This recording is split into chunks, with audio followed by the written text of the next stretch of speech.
નમસ્કાર વિદ્યાર્થી મિત્રો, હું છું ઝાલા જયેન્દ્ર અને તમે જોઈ રહ્યા છો ગુજરાતી એજ્યુકેશન. વિદ્યાર્થી મિત્રો, આજે હું તમને ધોરણ 8 વિષય વિજ્ઞાન પ્રથમ સત્ર 2023 અને 24નું પ્રશ્નપત્ર સમજાવી રહ્યો છું. વિદ્યાર્થી મિત્રો, તો જોઈએ પ્રશ્ન 1 એની અંદર વિકલ્પો આપેલા છે. વિકલ્પો તમારે 12 માર્કના રહેશે. નંબર 1, રાયના પાકને કયા વર્ગમાં વર્ગીકૃત કરાય? તો રવિ પાક. બીજું, નીચેનામાંથી કયું કૃત્રિમ ખાતર નથી? Vermi compost. નંબર 3, ઇન્ફ્લુએન્ઝા શાનાથી થતો રોગ છે? વાયરસ. નંબર 4, શીતળાની રસી કોણે શોધી હતી? Doctor Edward જેનરે. નંબર 5, નીચેના પૈકી કયું અશ્મિ બળતણ નથી? તો કોલસો. નંબર 6, કોલસામાંથી કોક બનાવવાની પ્રક્રિયા દરમિયાન આડપેદાશ તરીકે કયો વાયુ મળે છે? કોલગેસ. નંબર 7, નીચે પૈકી કયા બળતણનું કેલરી મૂલ્ય સૌથી વધારે છે? હાઇડ્રોજન. નંબર 8, પેટ્રોલ અને તેલથી લાગેલી આગ બુઝાવવા માટે કયો ઉત્તમ અગ્નિશામક છે? તો કાર્બન ડાયોક્સાઇડ. નંબર 9, સાતપુડા જંગલમાં કયા ઊંચા વૃક્ષો જોવા મળે છે? તો સાગ. નંબર 10, ભારતનું પ્રથમ આરક્ષિત જંગલ કયું છે? સાતપુડા. 11 નંબર, કલિકાર સર્જન પદ્ધતિથી અલિંગી પ્રજનન કરતું એકકોષી સજીવ કયું છે? ઈસ્ટ. નંબર 12, નીચેના પૈકી કયું સ્ત્રી પ્રજનન અંગ નથી? તો મૂત્રાશય. હવે એની અંદર વ્યાખ્યાઓ આપેલી છે, 5 પૂછાશે અને તમારે 4 લખવાની રહેશે અને છે તમારે 4 માર્કનું રહેશે. તો પહેલી નિંદણ, બીજી સૂક્ષ્મજીવો, નંબર 3 પુનઃપ્રાપ્ય કુદરતી સંસાધનો, નંબર 4 જ્વલનબિંદુ અને નંબર 5 કાર્બોનાઇઝેશન. તો વિદ્યાર્થી મિત્રો, આ બધાનું સોલ્યુશન તમને અમે જે અસાઇનમેન્ટ સોલ્વ કરી છે એની અંદર મળી રહેશે. પ્રશ્ન 2 નીચેના પ્રશ્નના એક વાક્યમાં ઉત્તર લખો. પ્રશ્ન 2 છે તમારે 10 માર્કનો રહેશે.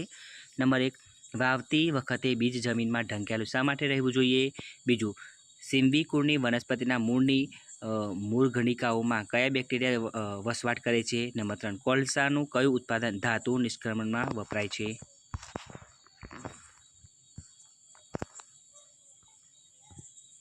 નંબર 4, સીએનજીનું પૂરું નામ જણાવો. નંબર 5, બળતણનું કેલરી મૂલ્ય દર્શાવવા માટેનું એકમ જણાવો. નંબર 6, જ્વલનશીલ પદાર્થ કોને કહેવાય?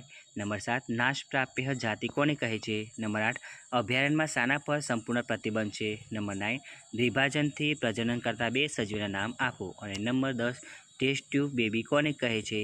હવે તફાવતના 2 મુદ્દા લખો. ગમે તે 3 લખવાના છે વિદ્યાર્થી મિત્રો. 4 પૂછાશે અને છે તમારે 6 માર્કનું રહેશે. પહેલું, ટપક પદ્ધતિ અને ફુવારા પદ્ધતિ. બીજું, એલપીજી અને સીએનજી. નંબર 3, પ્રાણી સંગ્રહાલય અને વન્ય પ્રાણી અભયારણ્ય. નંબર 4, ફલિતાન અને ગર્ભ. હવે પ્રશ્ન 3 એની અંદર નીચેના પ્રયોગોનું આકૃતિ દોરી વર્ણન કરો. ગમે તે 2 લખવાના છે. 3 પૂછાશે. પ્રશ્ન 3 છે તમારે 10 માર્કનું રહેશે. નંબર 1, દહન માટે હવા જરૂરી છે તે દર્શાવવું. બીજું, છોડની સારી વૃદ્ધિ થવા માટે કુદરતી ખાતર અને કૃત્રિમ ખાતર જરૂરી છે તે દર્શાવવું. ત્રીજું, શર્કરામાં ઈસ્ટ વડે થતી આથવણની પ્રક્રિયાનું નિરીક્ષણ કરવું. વૈજ્ઞાનિક કારણ આપી સમજાવવું. ગમે તે 3 લખવાના છે અને 6 માર્કના છે. પહેલું, પાકની ફેરબદલી કરવી જોઈએ. બીજું, લીલ સ્વયંપોષી સજીવ છે. નંબર 3, પેટ્રોલ અને ડીઝલ જેવા બળતણોનો ઉપયોગ વિવેકપૂર્ણ રીતે કરવો જોઈએ. નંબર 4, વન નાબૂદીથી ગ્લોબલ વોર્મિંગ થાય છે. હવે પ્રશ્ન 4 નીચેના પ્રશ્નના મુદ્દાસર ઉત્તર લખો. ગમે તે 2 લખવાના છે વિદ્યાર્થી મિત્રો. 3 પૂછાશે અને પ્રશ્ન 4 છે તમારે 8 માર્કનું રહેશે. પહેલું, અશ્મિ બળતણોના વપરાશની નુકસાનકારક અસરો જણાવો. બીજું, આગનું નિયંત્રણ કઈ રીતે કરી શકાય? નંબર 3, વન નાબૂદીના કારણો જણાવો, તેના પરિણામો એટલે કે અસરો જણાવો. નીચેના પ્રશ્નના ટૂંકમાં ઉત્તર લખો. ગમે તે 4 લખવાના છે વિદ્યાર્થી મિત્રો. તમારે 8 માર્કનું રહેશે. નંબર 1, કૃત્રિમ ખાતર વાપરવાના ગેરફાયદા જણાવો. બીજું, સૂક્ષ્મજીવોના વ્યાપારી ઉપયોગ જણાવો. નંબર 3, મચ્છર રોગના ફેલાવામાં કઈ રીતે કારણભૂત બને છે? નંબર 4, કોકના 2 ગુણધર્મો અને 2 ઉપયોગો લખો. નંબર 5, પુનઃ અપ્રાપ્ય કુદરતી સંસાધનો એટલે શું? ઉદાહરણ આપો. હવે પ્રશ્ન 5 નીચેના પ્રશ્નોના ટૂંકમાં ઉત્તર લખો. ગમે તે 4 લખવાના છે વિદ્યાર્થી મિત્રો અને 5 પૂછાશે. પ્રશ્ન 5 છે તમારે 8 માર્કનું રહેશે. નંબર 1, દહનના પ્રકારો જણાવો. બીજું, આદર્શ બળતણ એટલે શું? તે કેવા ગુણો ધરાવતું હોવું જોઈએ? નંબર 3, આપણે જૈવ વિવિધતાનું સંરક્ષણ શા માટે કરવું જોઈએ? નંબર 4, જૈવાવરણ આરક્ષિત વિસ્તાર વિશે ટૂંકમાં સમજાવો. નંબર 5, મનુષ્યમાં ફલનની પ્રક્રિયા સમજાવો.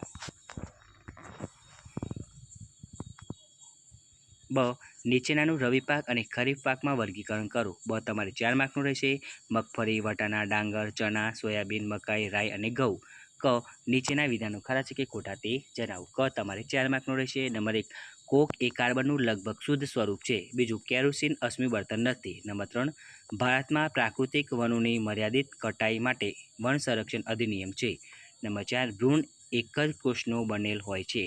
તો વિદ્યાર્થી મિત્રો, તમને અમારી આ વિડીયો પસંદ આવ્યો હોય તો વિડીયોને લાઇક કરો, કમેન્ટ કરો, શેર કરો અને સબસ્ક્રાઈબ જરૂર કરો. ધન્યવાદ.